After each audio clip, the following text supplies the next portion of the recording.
You have probably sat in a church pew at some point in your life, holding a Bible in your hands, listening to a pastor explain that the four Gospels are perfectly harmonious accounts of the life of Jesus, that they are like four different cameras recording the exact same event from slightly different angles. You have probably believed that every detail aligns perfectly because that is what we were all taught to believe. That is the first layer. The comfortable consensus, the story that makes everything feel safe and secure. Everyone knows that the Bible is a seamless tapestry written by inspired men who recorded history exactly as it happened. But what if everything you were taught about biblical inerrancy was just a curated story? What if the men who wrote these texts altered the historical facts on purpose?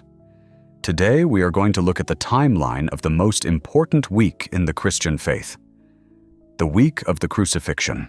Because there is a contradiction in the gospel timelines that is so massive, so irreconcilable, that once you see it, you can never unsee the human hands writing the text. The problem is that there are three layers to this contradiction.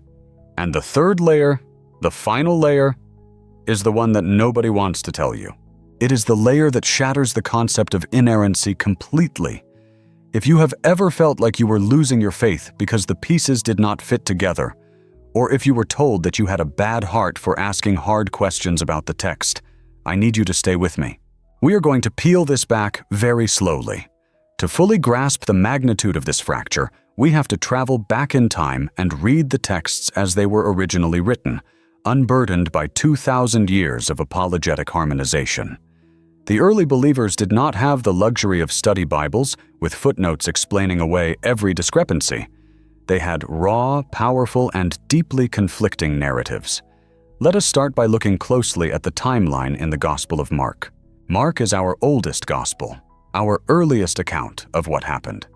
It is the baseline narrative that the other writers built upon.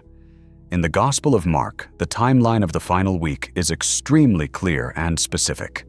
On Thursday evening, Jesus and his disciples gather to eat the Last Supper, and Mark is absolutely explicit that this meal is the Passover meal. The disciples even ask Jesus where they should go to prepare the Passover for him to eat. They slaughter the lamb, they prepare the unleavened bread, and they eat the sacred meal on Thursday night. After this Passover meal, they go out to the Garden of Gethsemane. Jesus is arrested in the middle of the night. He is taken to the high priest, interrogated in the darkness, and then handed over to Pontius Pilate the next morning as soon as the sun rises. And then Mark gives us the exact time of the crucifixion. He writes that it was the third hour when they crucified him. In the ancient Roman timekeeping system, the third hour is exactly 9:00 in the morning on Friday. So in the Gospel of Mark, Jesus eats the Passover on Thursday night, and he is crucified at 9:00 on Friday morning. It is a straight, chronological line. It makes perfect historical sense. The narrative flows without a single interruption. To truly understand the depth of this timeline, you have to place yourself in the dusty streets of first-century Jerusalem. You have to imagine the political tension, the Roman soldiers patrolling the city, the smell of incense and animal sacrifice wafting from the Temple Mount. The Gospel writers were not sitting in quiet, modern libraries. They were writing in the midst of a fractured world, trying to make sense of a trauma that had upended their lives. When Mark sat down to write, decades before John, he was writing to a community that needed to understand the suffering of their Messiah.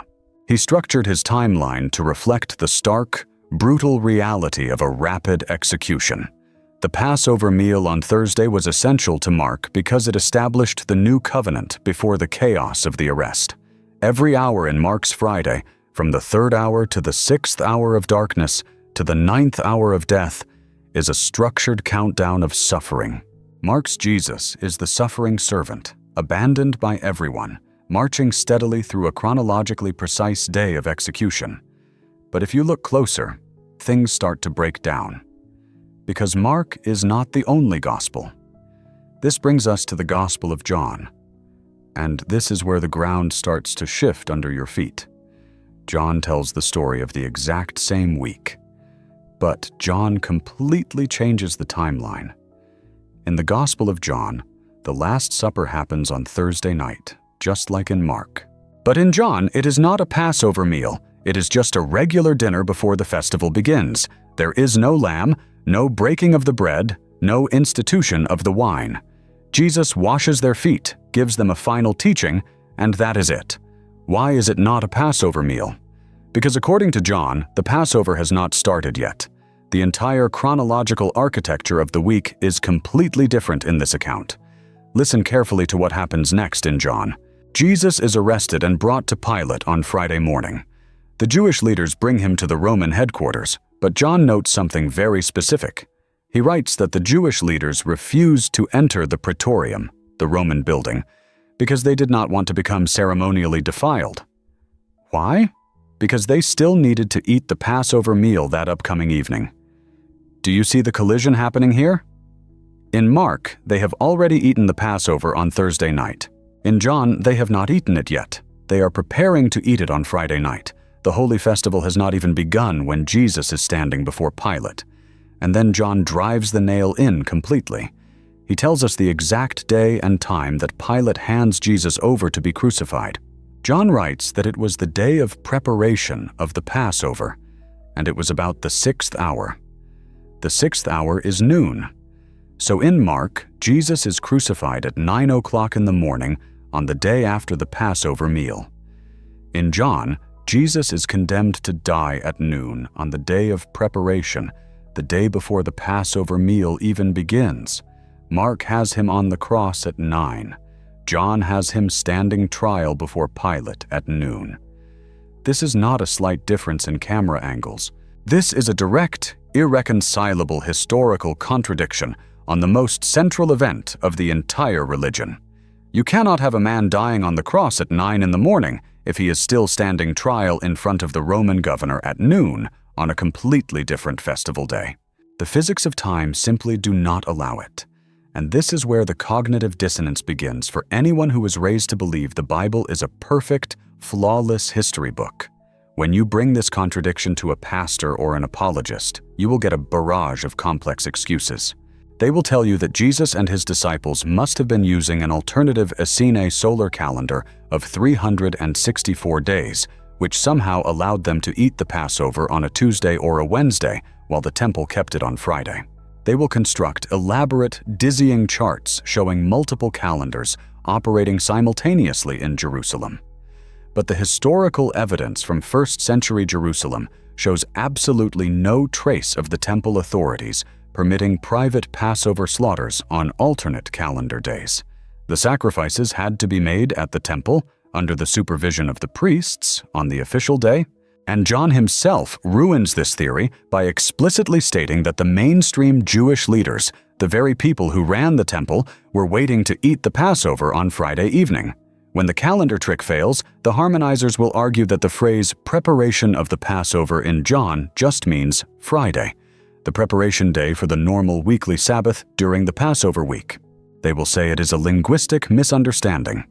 But in 1st century Jewish practice and in Greek syntax, the phrase paraskeuo to Pascha explicitly designated the eve of the Passover itself, the 14th day of the month of Nisan, when the lambs were slain.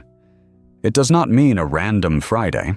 Furthermore, John specifically adds in chapter 19, verse 31, that particular Sabbath was a high day, precisely because the Passover and the Sabbath coincided on the very same day in his timeline. They will try everything to make the 3rd hour in Mark fit with the 6th hour in John. They will twist the text. They will bend history. They will invent calendars that never existed.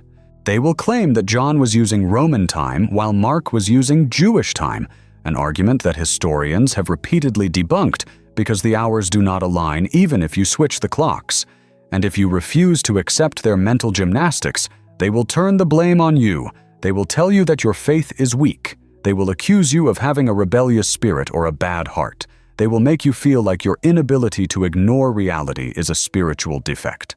They will isolate you, cast doubt on your intentions, and demand that you choose between your intellectual integrity and your community.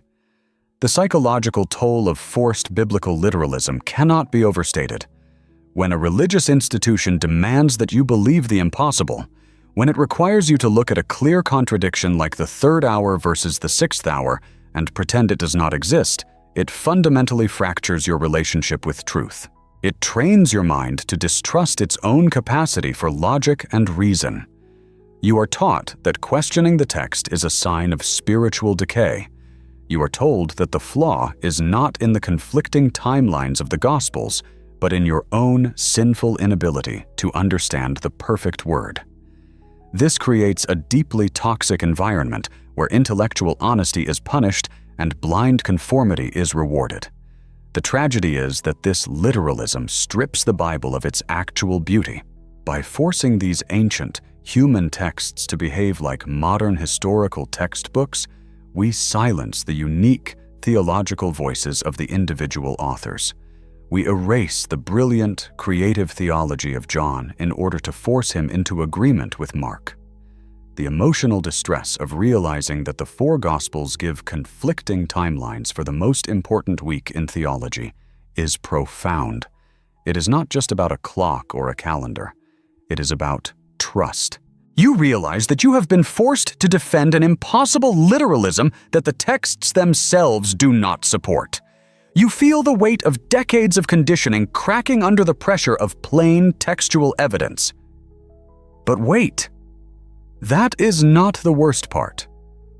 Because of this, the issue changes completely. The second layer is that this is not some modern secular discovery made by atheist historians trying to debunk the Bible on internet forums. This is not a new attack on the faith. The ancient church knew about this contradiction. They saw it, they debated it, and they panicked over it.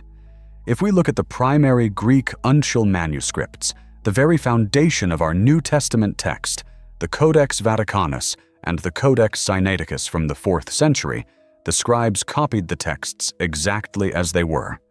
They preserved the stark textual contrast. Mark 15:25 plainly states it was the third hour. John 19:14 clearly reads it was the preparation of the Passover, about the 6th hour. The ancient scribes did not try to fix it, because they could not. They recognized the authority of the texts even as they contradicted each other. The contradiction was woven into the fabric of the tradition from the very beginning. Around the year 300, the great church historian Eusebius of Caesarea, the man who basically documented the first 3 centuries of Christianity, wrote a document called Quaestiones ad Stephanum. Eusebius explicitly documented the crisis that was brewing in the early church over this exact timeline contradiction. He desperately tried to attribute the difference between Mark and John to scribal copying errors in earlier manuscripts, claiming somebody must have miswritten the Greek numeral for 3, the gamma, as the numeral for 6, the degamma. Eusebius knew that if both texts were taken as literal history, the foundation was cracked.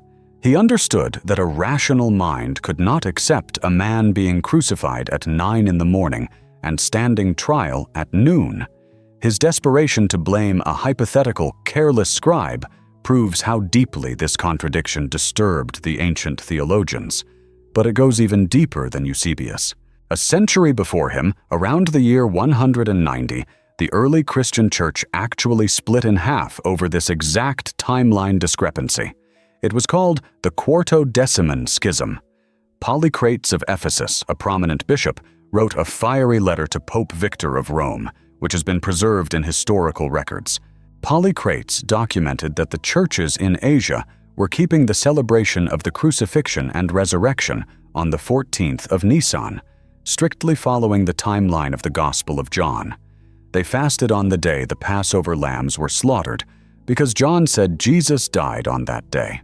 Meanwhile, the Roman churches were following the synoptic timeline of Mark, celebrating on a completely different schedule, because they believed Jesus had already eaten the Passover before he died.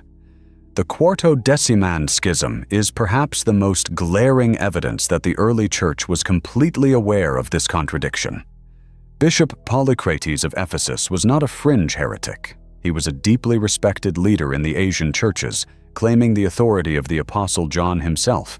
When Polycrates argued with Pope Victor of Rome, he was not arguing over a minor calendar dispute. He was arguing over the fundamental timeline of the Passion Week. The Asian churches insisted that Jesus died on the 14th of Nisan, exactly when the Passover lambs were slain, because that is what the Gospel of John explicitly stated.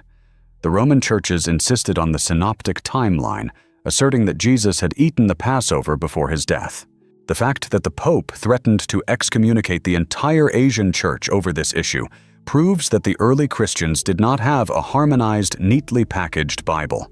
They had competing traditions, conflicting texts, and they engaged in fierce theological warfare to establish their interpretations. They lived with the reality of contradiction, a reality that modern fundamentalism desperately tries to hide from you. Even the apocryphal Gospel of Peter fragment from the 2nd century shows the immense confusion of the early Christian community, noting that Jesus was handed over on the day before the unleavened bread, their feast, aligning with John and directly opposing the Last Supper chronology of Mark. This means that the people who lived closest to the events, the very people who built the early church and established its doctrines, did not have a harmonized, inerrant timeline. They were fighting over irreconcilable texts. They were living with the friction of contradiction every single Easter. And here is where it gets uncomfortable. Because we have to ask the ultimate question: why? If Mark wrote his gospel first and John wrote his gospel decades later, why did John change the timeline? John knew the traditional story. He knew the timeline that Mark had laid out. He was familiar with the tradition of the Last Supper as a Passover meal. So why did he intentionally move the trial and the crucifixion to a different day and a different hour? This is the third layer. The truth that nobody wants to hear. In 1994, the brilliant biblical scholar Raymond E. Brown, serving on the Pontifical Biblical Commission, published his monumental work, The Death of the Messiah. And Brown demonstrated something that shatters the entire framework of biblical literalism. John did not make a mistake. John did not forget what day it was. John intentionally shifted the day of the death of Jesus to Friday afternoon, the 14th of Nisan. Why? Because that is the exact day and the exact hour that the Passover lambs were being slaughtered in the Jerusalem temple. In the Gospel of Mark, Jesus eats the Passover lamb. But in the Gospel of John, Jesus is the Passover lamb.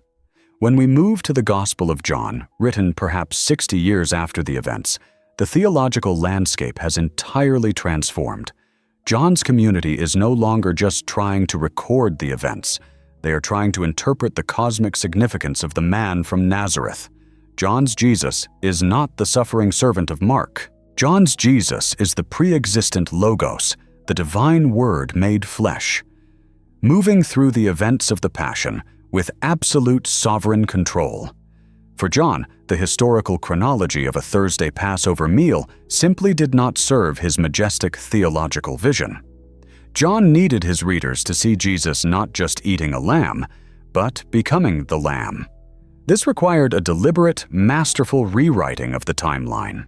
The brilliance of John is that he recognized the power of narrative to convey spiritual truth, even if it meant overriding the established historical record of his predecessors. He understood that theology often requires the reshaping of history. John moved the timeline so that as Pilate is condemning Jesus to death at the 6th hour, just a few blocks away in the temple courtyard, the priests are beginning to slit the throats of the Passover lambs. John altered the historical facts to create a profound theological symbolism. He wanted his readers to understand the spiritual meaning of the cross, and he was completely willing to rewrite history to achieve it. Go back for a second to that phrase from the beginning. 4 cameras recording the same event. Now you see what that was hiding. It was the obvious answer. Anyone would arrive there. But the Gospels are not security cameras recording journalistic facts.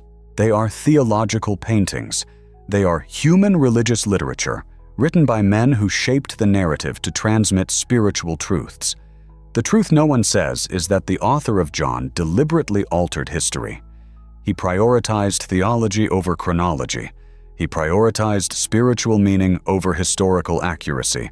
And once you realize that the authors had the power and the permission to change the day of the crucifixion for symbolic reasons, you have to ask yourself, what else did they change?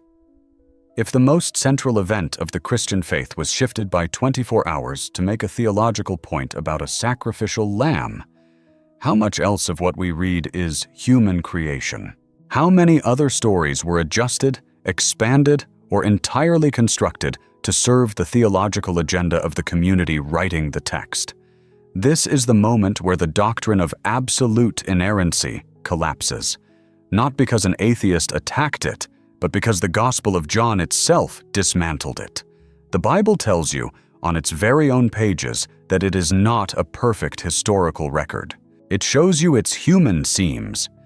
If you are navigating the heavy process of deconstructing these texts, and you want to dig deeper into the historical origins of the Scriptures without the apologetic filters, I have put something together for you.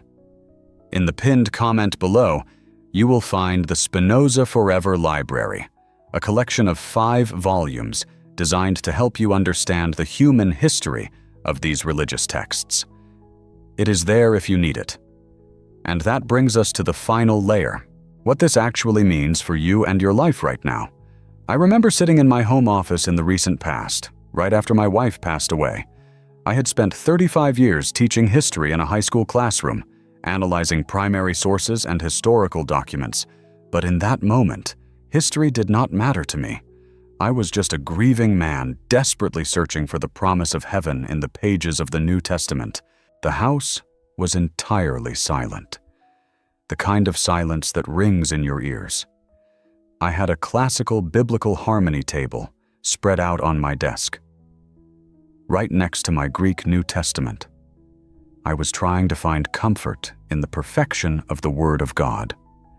I was looking for a guarantee that I would see her again, and I needed that guarantee to be flawless. And that is when I saw it. I traced the Greek words in Mark, the 3rd hour, and then I traced the Greek words in John, the 6th hour on the day of preparation.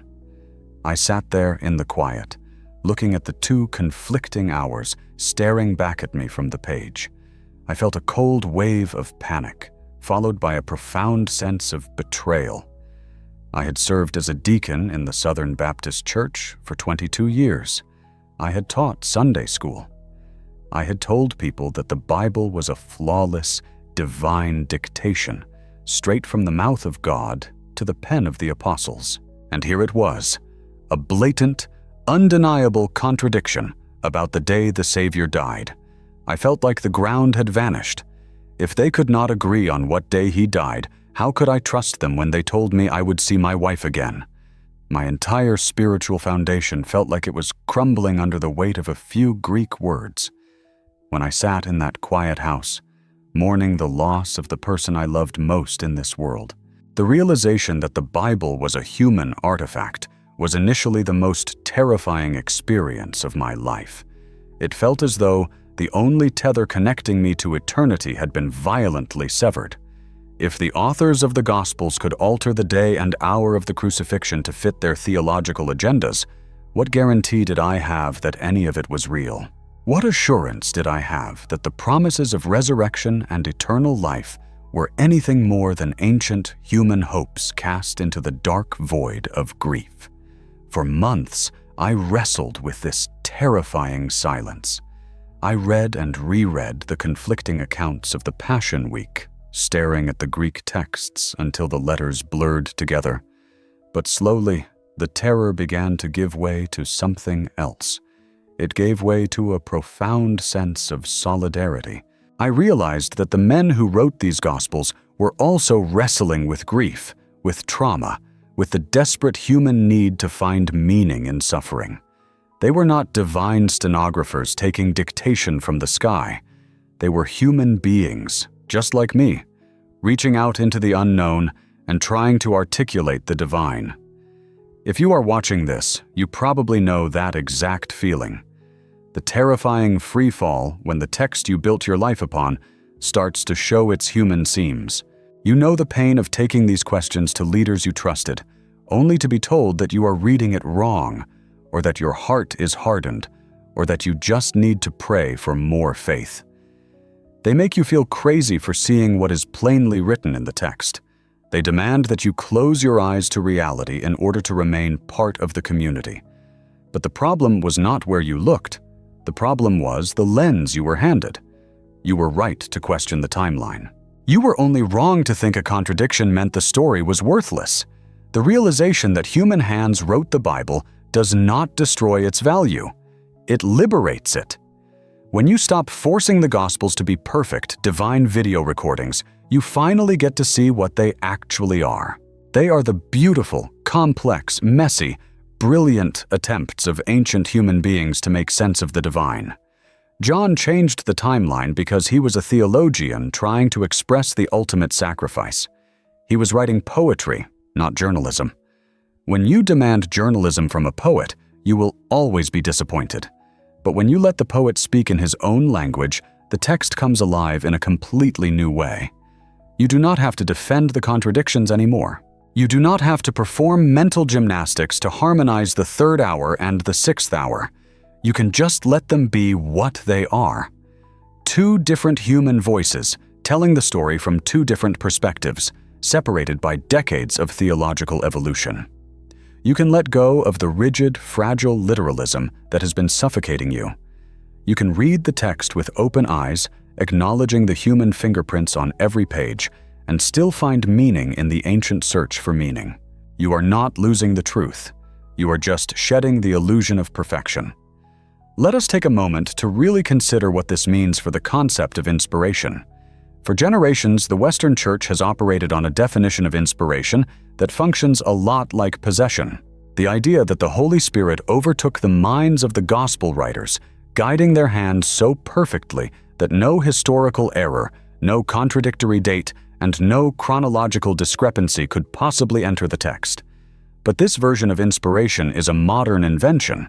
It is a product of post-Enlightenment thinking, where truth is exclusively defined as empirical, scientific accuracy. The ancient world did not think this way. When the author of John sat down to write his gospel, he was not trying to pass a modern polygraph test. He was not trying to write a textbook for a 21st century history class. He was functioning within a completely different literary framework. In the ancient world, it was understood that a great writer could, and often should, arrange historical events in a way that revealed their deeper meaning. They believed that meaning was more important than mere mechanics. Think about what happens when we insist on our modern definition of inerrancy. We force the author of John to be something he never claimed to be. We force him to be a journalist, and in doing so, we completely miss his genius as a theologian.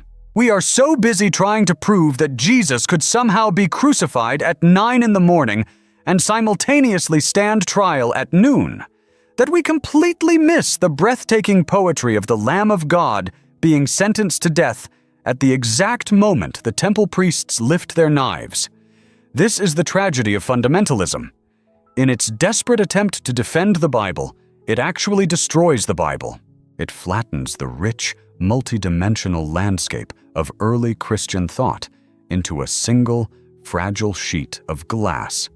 And when that glass inevitably shatters under the weight of its own contradictions, the fundamentalist has nowhere left to stand.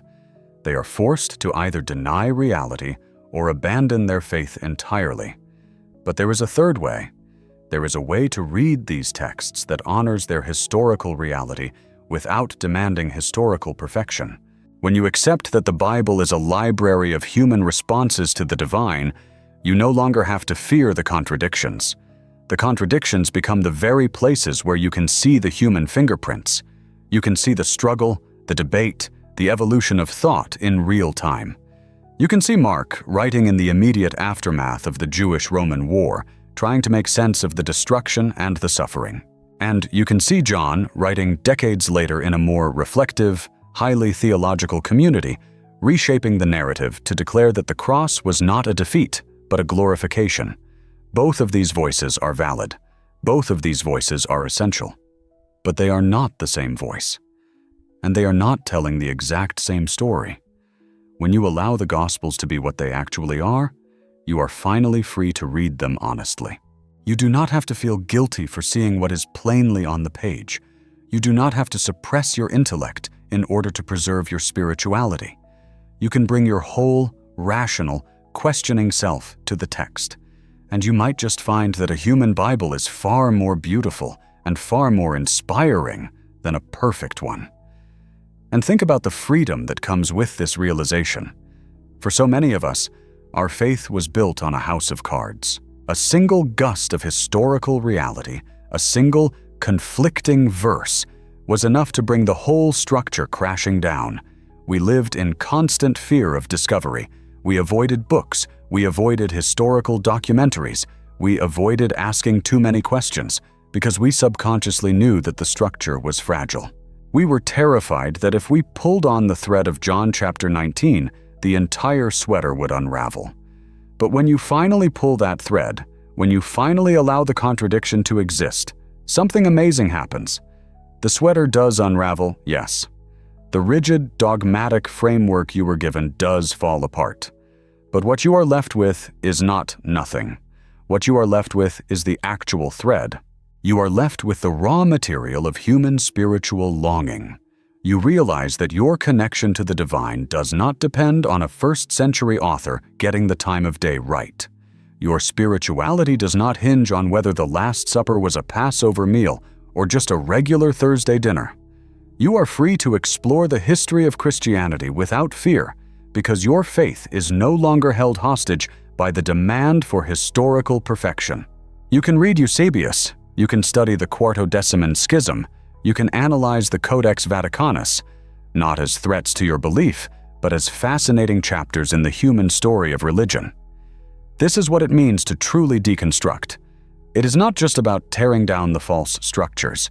It is about clearing the rubble so you can finally see the foundation. And the foundation is not a perfect book. The foundation is the human capacity to seek meaning, to find hope in the face of suffering, and to create beautiful, enduring poetry out of the chaos of existence. You are not alone in this process.